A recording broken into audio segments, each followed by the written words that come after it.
I want to go to the biblical text, and I want to show in some ways the role of this aspect of creation, what we could call the role of the earth in the creation narrative.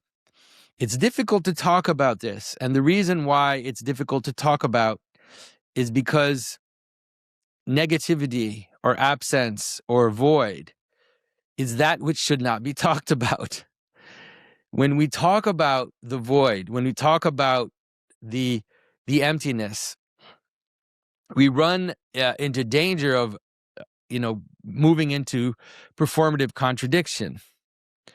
And so please take everything I say with a kind of quiet silence, with a kind of waiting to know that we never really talk about the void, and it's very dangerous to do so. But sometimes we have to turn around it. Sometimes we have to, let's say, hint at it in ways. And so this is probably the time where I'm going to talk about it the most clearly.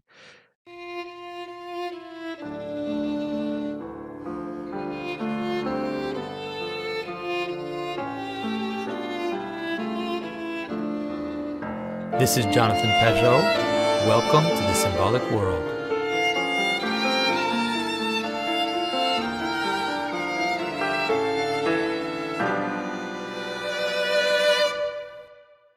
So when God created the earth and the heavens, it is described, of course, that the earth was empty and void, and that the Spirit of God, which is equivalent to heaven, was above the surface of the deep.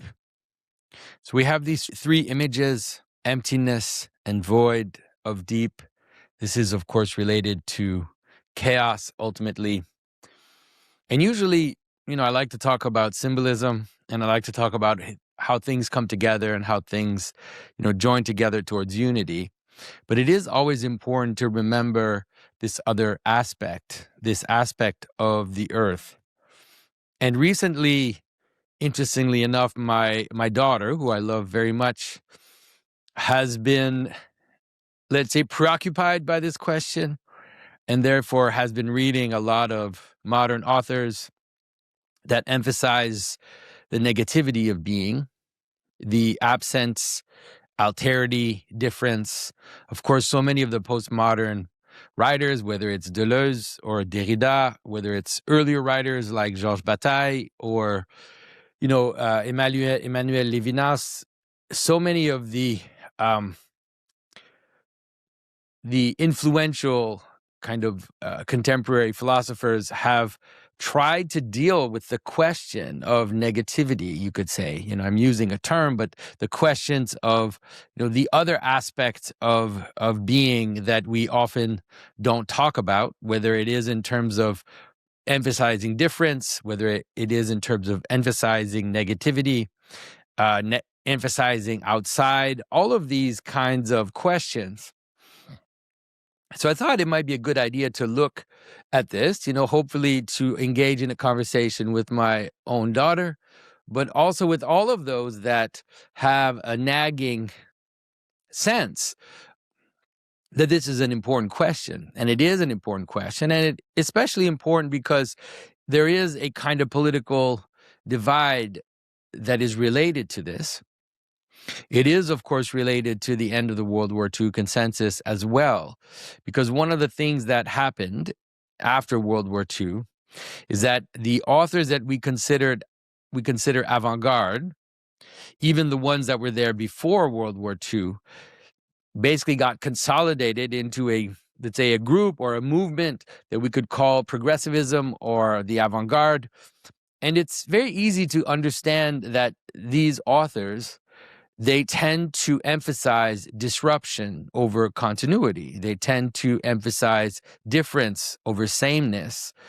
And this for very important reasons, which is because of the way the war ended, because the Axis and what it tried to bring about was defeated by the Allies. It is completely normal that these authors that in some ways we're emphasizing the question of disruption, whether it is in terms of revolution that is, even in terms of Marxist or neo-Marxist terms, whether it is more aesthetically, whether it is more about difference and alterity in authors that would not necessarily have identified themselves as Marxist, but there is a kind of flavor, right? There's a kind of smell in many of these thinkers that help us see that they are related to this need to understand difference, discontinuity, and negativity. And so what I'd like to do is I want to go to the biblical text, and I want to show in some ways the role of this aspect of creation, what we could call the role of the earth in the creation narrative. It's difficult to talk about this, and the reason why it's difficult to talk about is because negativity or absence or void is that which should not be talked about. When we talk about the void, when we talk about the emptiness, we run into danger of, moving into performative contradiction.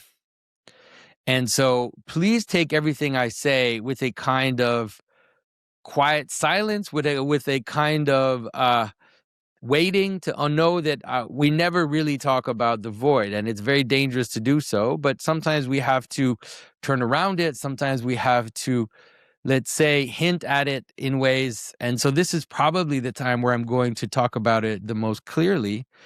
And hopefully this will serve the good ultimately, and not simply mistake the void for the good. Let's say it that way. And so it says, in the beginning, God created heaven and earth, again, and the earth was empty and void. And a good way to think about this is to really understand this as the primordial opposite. It is the same as in every single culture, the yin, the yang, that is represented as heaven and earth, as masculine, feminine, whether it is, in the Greek theogony, whether it is Uranos and Gaia, the father God and the mother earth. All of these are versions of the same. So it really is a universal image. It is not one which is defined only by the Bible or by Christianity, but it is something that exists in all cultures. But to understand this separation of heaven and earth is really the most primordial separation. And a way to talk about it so that it maybe leaves the mythological realm at the outset is a way I like to talk about it as that and not that. It's a very simple way to talk about it, one which people might say is too simple, but hopefully as we talk about it, as we kind of explore, you'll start to understand the relationship between that and not that. Greetings, friends, cosmographers, fellow symbolists. This is Joshua from Eighth Day Books, inviting you to join me in studying a remarkable cosmic coincidence. Why is it that writers, philosophers, and prophets from many times and places have all told us that contemplating the night sky makes our own souls similarly more beautiful and more ordered? Hebrew and Hindu, Greek and Chinese, they've all told us that looking up is the same as looking in, and that we are as much citizens of the sky as we are of Earth. In February, we will be looking at Pythagorean folk tales, biblical wisdom literature, and contemporary novelists to ask these questions. It'll be a challenging course, but not technical. I teach medieval philosophy and Renaissance literature, and I'm condensing a year's worth of information into a few wonder-filled hours. Please join me for some Plato, some poetry, and some practical sky gazing, all to help us pursue the art of imitating heaven. See you very soon.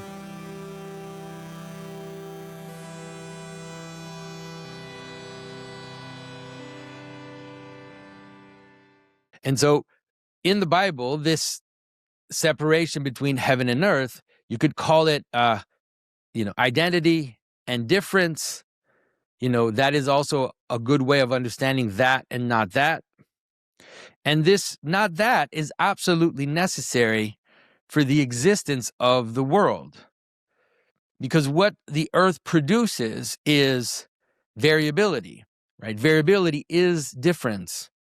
And so even when God is creating the world, he is constantly engaging difference and variability and not that into the equation. You have to understand creation as a kind of dance between that and not that, between identity and difference. And every time that God, separates, and every time that God kind of calls for variation in the creation narrative, you have to understand it as this dance. Now, of course, in the Bible and in Christianity, we really understand it as a complementary relationship. That is, in fact, both of them are needed for the existence of the world. And of course, the not that has a particular characteristic, and we'll see why in some ways it is always hushed, right? It is always it is not that which is put forward, because by its very nature, it is emptiness and void. And therefore, it is always, let's say, implied, and it's always underneath reality. And that's why you'll rarely find even theologians that will talk about it, especially the ancient fathers. And so people will say, well, why, Jonathan, are you talking about it? Well, the reason why I'm talking about it is because for the last 100 years at least, and more in some regards, people have been obsessed with understanding the problem of the negative, right? The problem of the emptiness and the problem of the void. Now, in order to kind of start to understand it, you have to see in the scripture what happens. And so when God is creating the world, there are two examples where you see this very beautifully. God says to the earth, he says, let the earth produce vegetation with seed inside it. And so it's really interesting because we often think of God as creating things directly. But in this case, God is not creating things directly. God is giving a major category, which is vegetation. And then he asks the earth to produce variability on that category. So he's asking the earth to produce difference. He says, produce all kinds of vegetation. I'm not going to even tell you how many varieties, what exactly it is you do. I want you to create variation, to generate variation on a unity, which is vegetation. But what's important is, of course, I'm also going to put heaven inside of that variation, which is that each identity that will come out will have a seed in it. So produce vegetation with seed inside.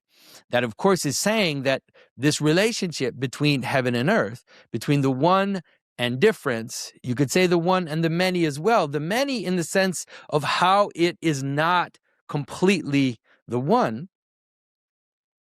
You'll start to see, how it is a fractal relationship. And you see that right at the outset, because when God creates heaven and earth, the first thing he does is he separates the earth. He puts a second heaven inside the waters. He said, let there be waters above and waters below, and then there will be a firmament between the waters. And so what that means is that everything that we encounter, everything that exists in the world is earth, right? It is an aspect of earth. It is an aspect of a variation. It's an aspect of difference. It is an aspect of change. It has all of this inside of it because it is all in the earth, right? And I think it was St. Augustine who hinted that when you look around, and even if you look at the stars and you look at the sun, what you're seeing is all the earth, because heaven as pure actuality is not available to us. Of course, it's also true that the earth as kind of pure chaos or pure potentiality is also not completely available to us. But at least in the story of the creation, God is bringing heaven into earth and creating a version of heaven inside the earth, right? The firmament that's inside the waters. And then everything that will be created inside will also be, an aspect of that variability. And so you can see that this is extremely important in understanding how things function. Now, to really understand the aspect of the negativity, right, or the aspect of heaven, one of the things that I talk about, but I know my brother always talks about it as well, is to kind of understand the earth aspect as a question, right? Or as a, how about this, right? So imagine God says, let the earth produce vegetation. And now the earth, what it does is it proposes and it says, well, how about this? What about this? Does this fit? Is this part of what you're saying? And it's constantly asking questions of the identity. It's always asking questions of heaven and saying, how does your identity adjust to this? How does your identity fit in this context, in this time? How does justice apply to this particular context where someone has just done something and has been put in jail? How does justice apply to this particular situation in a war where two people are fighting? And so the earth, or the particular, or the difference, or the negativity can be understood as not that, but understood as not that, which is asking the question, is it that? Is it this? Is it, what is it, right? And this question can be understood at many levels. It can be understood, of course, as the identity itself, like, what is this? And it can also be understood as, how does this identity apply to this particular situation?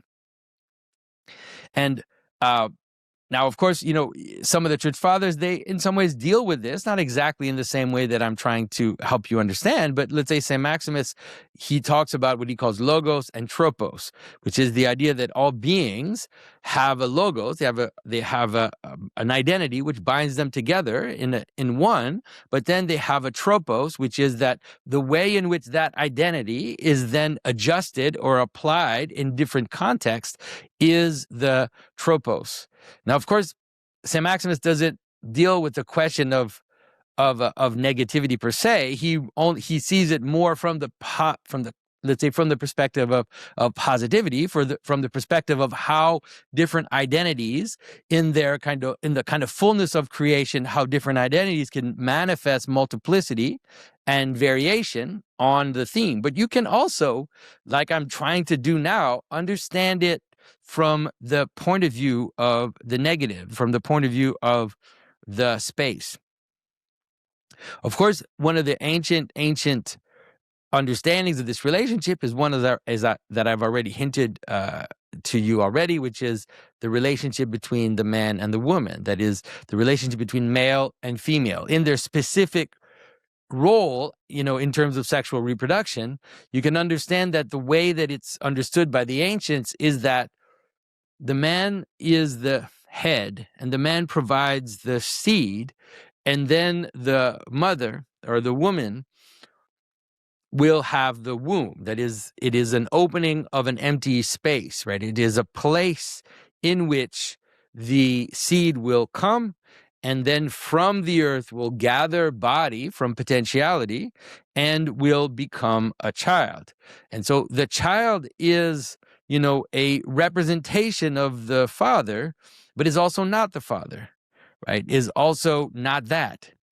And then the brothers and sisters are all part of the same family, but they are also not each other. They are different from each other. And so what the earth is always producing, what the womb is producing, is variability. And of course, this variability is fractal, like we've always said. So of course, the child itself, but then every single aspect of the person will have its own very particular instantiation, which will both make it the same and always different as something else. And, in the story, for example, of the theogony, the Hesiod's theogony, you can see how this can, of course, go awry. It's a very powerful image where, in fact, the father is having relationships with the mother. The heaven is having relationships with the mother and is producing variations on heaven in the earth, is producing things that have filiation to heaven. But there are some aspects that the earth produces which are understood as being not connected, or that they are monsters, right? They are excessive variation. And so, these are the giants, the early giants that had, 10,000 arms and 10,000 heads, like these crazy descriptions of these insane giants. And of course, the father then is judging, and the father will say no to that aspect of the world. And in that particular case, you can see it from the point of view of the father, of course, as saying, well, we don't want these giants in the world, but you can also understand it from the point of view of the mother that is producing this variation and sees it from the point of view of variation. And therefore, in this particular case, is more interested in the variation than in the filiation, and therefore sees the judgment of the God as an affront to variation. So, you can kind of almost understand all of postmodern theory as this type of reaction, when in some ways there is a sense that there's something unjust about the capacity for heaven, the capacity for logos, the capacity for identity to exclude, and the capacity for identity to judge the beings. And so it is possible to kind of see this gap. Now, of course, in the Christian perspective, in the perspective of Scripture, when the earth, you could say, when the earth reacts in that way, one of the things it's doing is not being itself, right? And this is, of course, the revolutionary gesture. That is, when emptiness tries to act as being, this is when there is sin. This is when things go awry. Now, it's a little hard to understand at the outset when you think of heaven and earth, but when we're going to get to the other opposites, you're going to see how this makes sense. Now, of course, in the Bible, God separates man and woman, separates the male and the female as an image of heaven and earth, as an image of the continuation of what God was doing in creation. And now, again, this is what, the man will provide seed and the woman will provide body, and therefore heaven and earth will continue. And like I said, it's really understood as complementary. In some ways, you both need each other. You cannot have earth without heaven, and you cannot have heaven without earth. So it's seen as something that is quite positive. But then there's another opposite that appears in the story, because it's all very fractal, which is the tree of good and evil. And this is where this is hopefully going to be more easy to kind of understand why it is that we need both aspects of the world. Now, I'm going to take my brother's translation of it, where Mathieu says, the tree of good and bad. I really like that way of talking about it. And the reason why I like it is because it makes us calm. We can interpret what it is that's going on in the story without becoming too emotional, without it immediately becoming a kind of moral judgment or whatever. Because the question is, if you think about it in terms of the tree of good and bad, the question is, why did God put a tree of the knowledge of good and bad in the world? This is something that a lot of atheists or more agnostic people ask. Is like, well, if evil didn't exist in the world before the fall, then why is there a tree of the knowledge of good and evil? Where does that come from? Where does evil come from? What is evil? How is it that there's evil in the world? But understanding the tree of the knowledge of good and evil as a fractal representation, as a lower, more particular representation of the first separation, which is the separation of heaven and earth, might help you understand that. And so when you think of good and bad, you have to realize that good and bad is absolutely necessary for the existence of things. Just like that and not that is necessary for the existence of things, so is good and bad.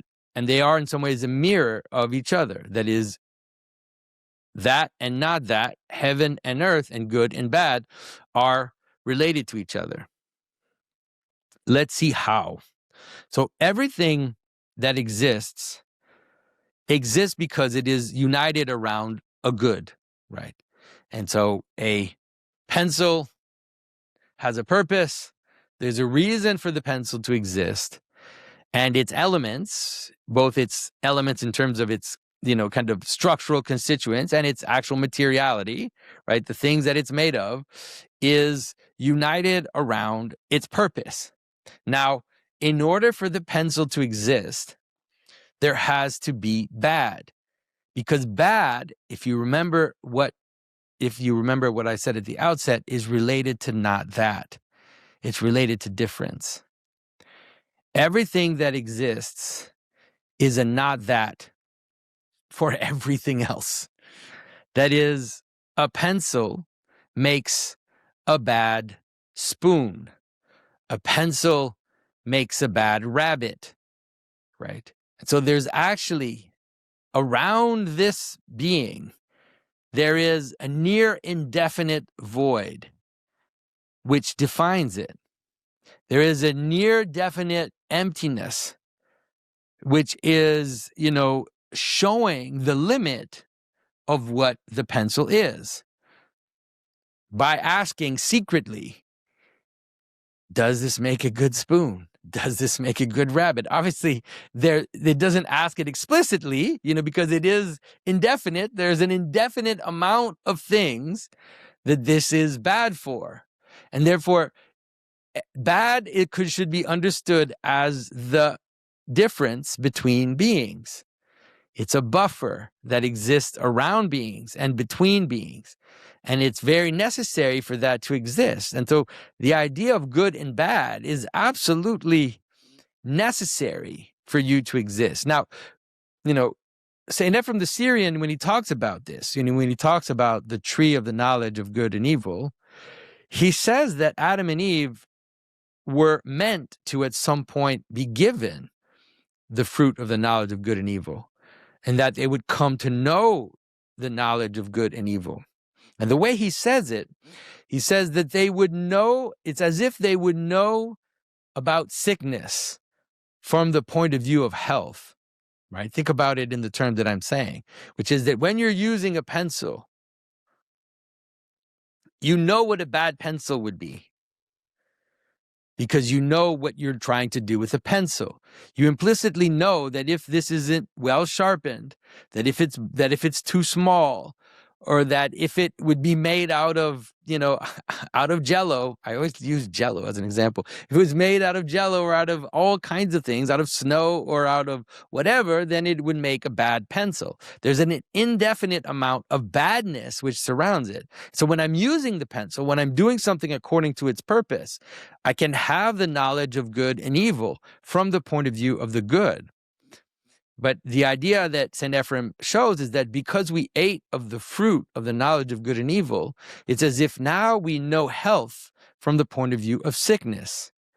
That is, now we have this problem, which is that, I find myself with a bad pencil. And I know it's a bad pencil because when I try to use it, it doesn't work well.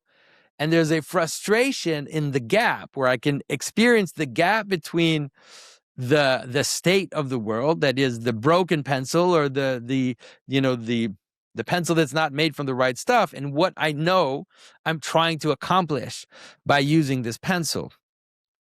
So, of course, in the case of the fall of Adam and Eve, it's not necessarily related to pencils. It's related to the moral capacity of the human. So in the state of the fall, what happens is that I see the things that I wish I was doing.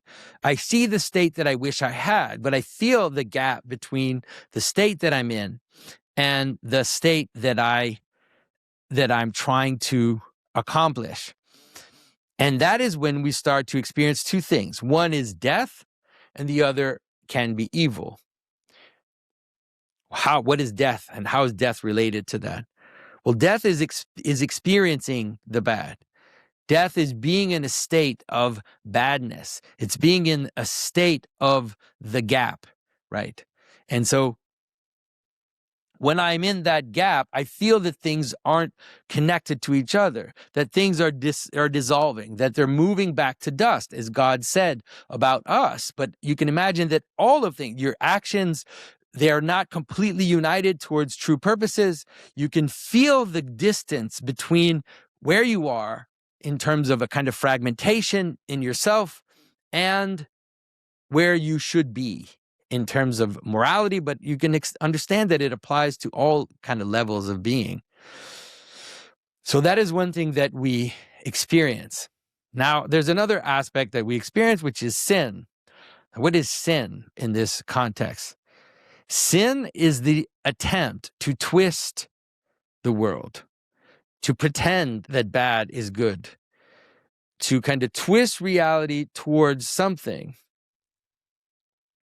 and try to hold it that way, even though it is not what it's trying to do. Now, how does that work? You can understand it in all kinds of ways, which is that, addiction is a good way of understanding it, which is that when someone becomes an addict to a substance, what they're trying to do is they're trying to fill a need that they have, which is a very, very high need. Maybe the need for spiritual, for accomplishment, the need for relationship, the need to be connected with others, to be in a relationship of love, with the people around us. And then they try to take something that's not meant for that, and they try to make those two things fit. And so what they're doing is they're twisting reality, right? They're twisting the world in a mistaken belief that if you push the evil strong enough, that it will somehow accomplish what it is that you desire. And of course, that never works, And so a good way of understanding sin and evil too is that it is in some ways a declaration of not that. Now think of Adam and Eve when they fell in the garden. This is exactly what happened. The first thing that they did is that they tried to hide themselves. They tried to emphasize the not that.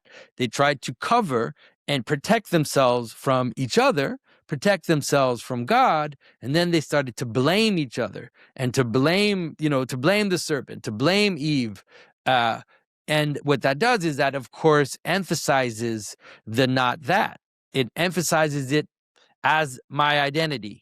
And so now my identity, because my identity is supposed to be that which binds. My identity is supposed to be that which binds me to you in love, and that which binds us together in love towards God. But when I protect myself and I cut myself off from others, then that becomes an image of pride and an image of sin and an image of not that. And so much of sinning is what you could say non-that trying to be that. It is in some ways difference trying to make itself into identity. And so think about a lot of the sins that are called upon in the Ten Commandments. So lying, making a false testimony, I am twisting reality in order to make a situation serve my purposes. And I am treating others, as these tools that I can manipulate in order to reach my goal. And so I'm isolating myself from the people I lie to because I'm misrepresenting reality, and I'm doing it for a purpose of making myself stronger, making myself more protected. Think about all the other ways. Stealing obviously is an easier one. Wanting the things from your neighbor, being coveting things that others people have. This idea that in some ways you are, again, you and I are not together. And now I want to take your thing and bring it to me because you have nothing to do with me. And I'm completely separating myself from you and treating myself as God. Ultimately, most of the sins are when we try to treat ourselves and try to act as if we are the fullness of unity, when of course that is not the case. And so you can really kind of understand that the tree of the knowledge of good and bad is actually completely a natural aspect of reality, that you need this capacity to differentiate good and bad in order to do anything. Everything you do, you're always to some extent, dealing with this problem. Every time you use anything, every time you eat a fruit, you're judging, the difference between a good apple and a rotten apple. And so you'll reach for the good apple. All of this is completely necessary. And the difference between a an apple and a doorknob, and you know that a doorknob makes a bad apple, and that is completely fine. And the difference aspect of it is completely necessary for the world to exist. And the problem with the difference is when difference tries to make too much noise, and when difference tries to call to itself as a kind of as if it was being itself. And so this is the question we need to ask about some of the kind of postmodern thinking and even some of the modern thinking. A good example, and this is going to be a harsh one, but I think it's probably important to kind of understand that, is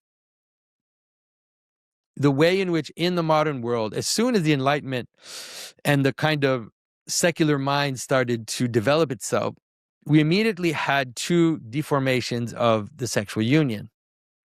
And of course, we really have to understand that the sexual union is at the outset, if you think of the joining of heaven and earth in Scripture, and how the entire world is resolved between, the bride, the heavenly bride, and the heavenly groom joining together and forming a new heaven and a new earth, all of that is manifested in Revelation, that it's not weird that right at the outset of the modern age there would be these two sexual deviances.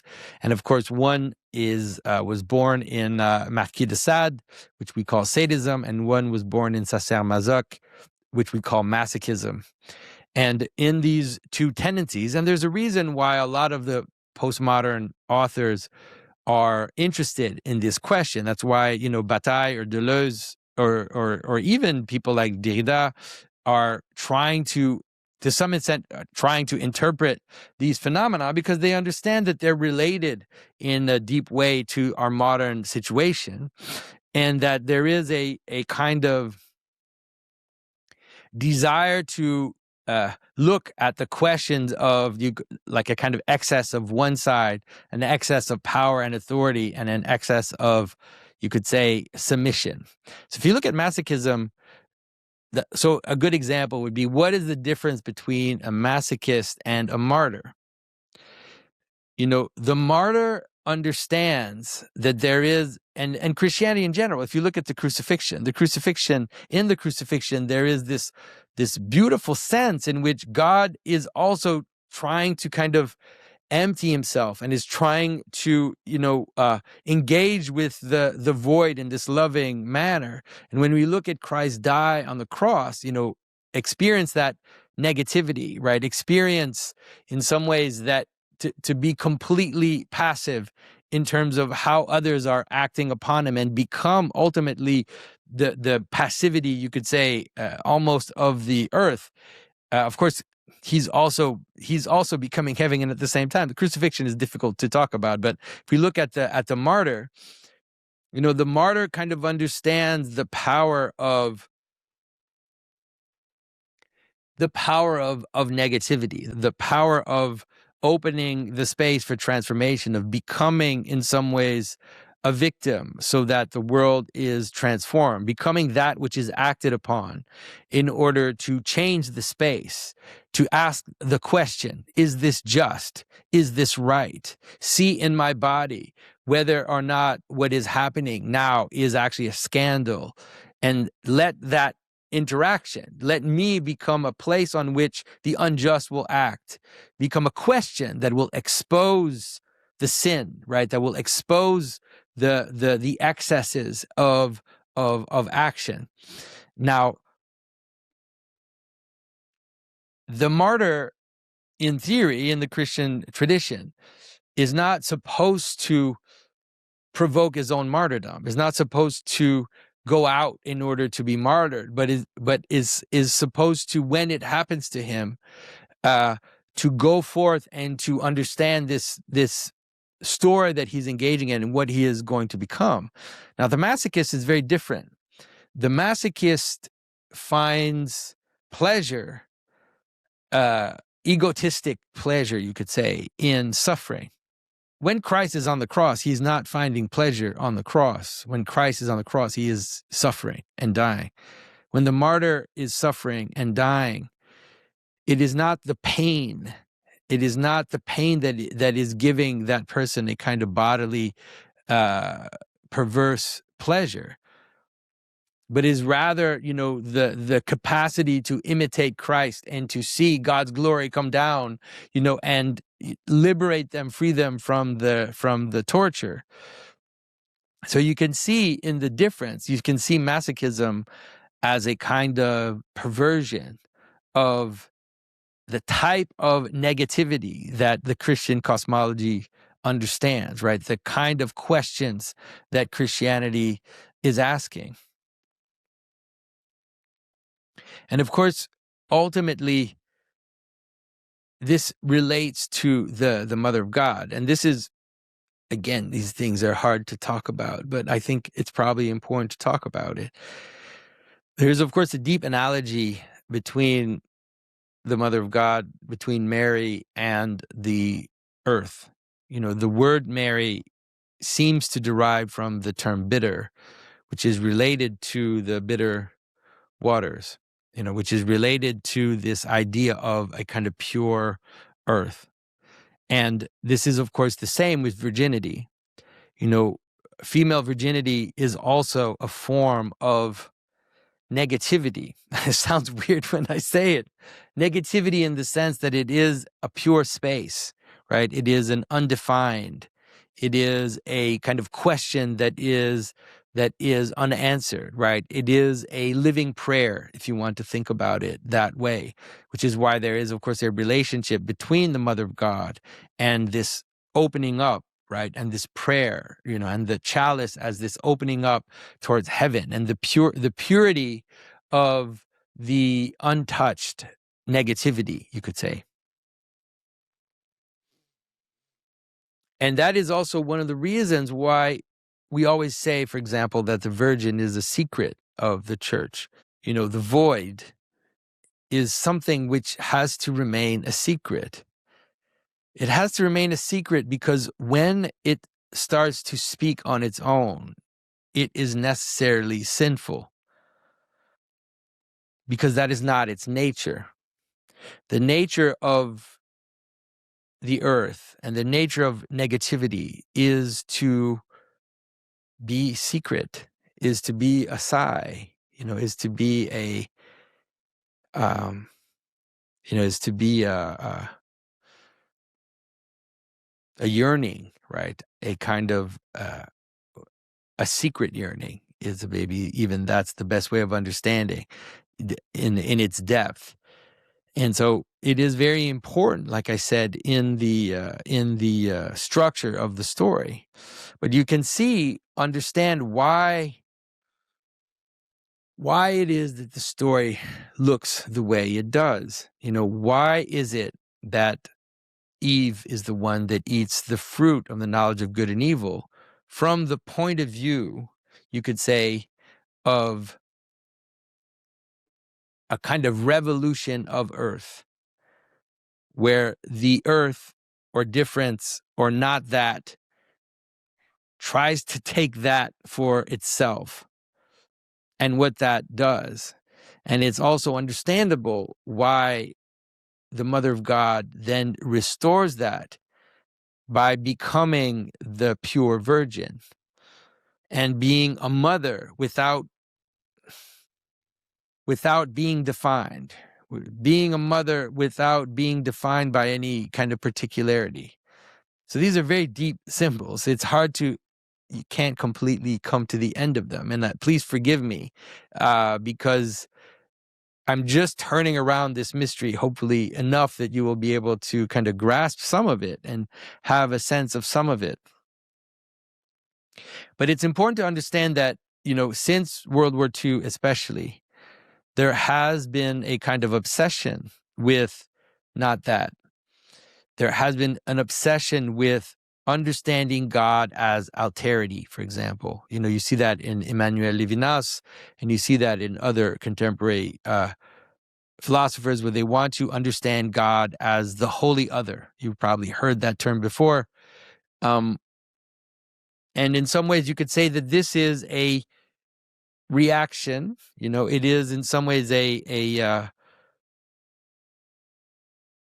in some ways a kind of reaction to a kind of Hegelian synthesis, where a reaction to this idea that we can bring the eschaton, that we can bring, the fullness of everything into the world through the state, through through progress or whatever way of understanding it. It's kind of and that led to the war, to the access into all of these ways of thinking. It is very normal that after that there would be a kind of reaction to emphasize, you could say, the negativity, and to emphasize difference, and to emphasize not that. But of course, that is not how it functions, right? The world is a dance. The world is a dance between that and not that. The world is a dance between identity and difference. And we have to maintain that dance. In the past generations, since World War II, we have gone so far in emphasizing the not that and difference and strangeness, that the world is becoming very fragile and things are returning to dust. And there is a kind of chaos of uncertainty, and a chaos of lack of direction, and a chaos of lack of unity, which will ultimately lead to a reaction of heaven, not of God necessarily, but just a natural reaction of that, right? A natural reaction of identity. And so hopefully you can see that we have to be able to regain the dance. And, I really hope that all of you can see that I myself am trying to do that, that there's a reason why I wrote a story about St. Christopher, the dog-headed monster saint. There's a reason also why I am a Christian who goes to church and participates in those types of identities, is that I want to help people find the nice swing, like the gentle swing, not the radical one, and a gentle swing, which is actually a form of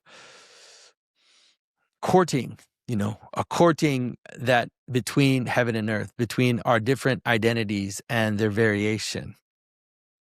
And, and I say this, recently I put out a video that interpreted the parable of the banquet. And, of course, it's not surprising that immediately after that, certain people called me, well, they didn't say it straight out, but, hinted that I might be some kind of a fascist or some kind of a, supremacist or some kind of an identitarian. And, the answer is I want the dance. I want the dance, and I want the dance to happen at the family level, at the national level, at your tribal level, at the church level. I want to see that dance where there's an understanding of who we are, and there's an understanding of difference, and we can participate in how those two come together and create the beautiful world that we live in. And we must not forget that it is a beautiful world, even though sometimes it feels like everything is going crazy and falling apart. So this is just a little video to help you think about the negative aspect of the world and the not that aspect of the world, and understand that every time that you die, every time that you sin, and every time that you kind of fall into death, it is always a question. And Saint Paul says that sin is not, that the law brings about sin. Sin is not good, but when you do sin and you kind of fall into a little moment of death and you kind of experience a little bit of not that, it is an opportunity to ask the question, and it is an opportunity to see the gap between where you are and where you can go. And it can become a springboard for transformation.